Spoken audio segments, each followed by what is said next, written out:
ariyo ugiye gukora. Numara kuyigeraho bazaguhereza options nyinshi zitandukanye, urategerezaho gato witonze. Igisabwa ni ukuzaba ufite internet yihuta, igihe rezo zawe zaba ziri kwihuta nabyo bizihuta. So guys, rero bazahita baguhereza taburo iriho ibintu byinshi, iriho amahitamo menshi. Iwe kizakora ni uguhitamo, kubera ko ari YouTube thumbnail.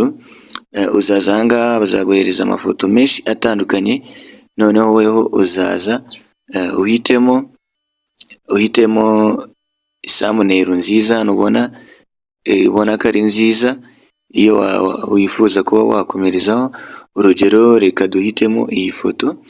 Iyi uzaza urebe ifoto itanditseho ngo Polo, kubera ko yanditseho Polo iyo foto iba yishyurwa. So noneho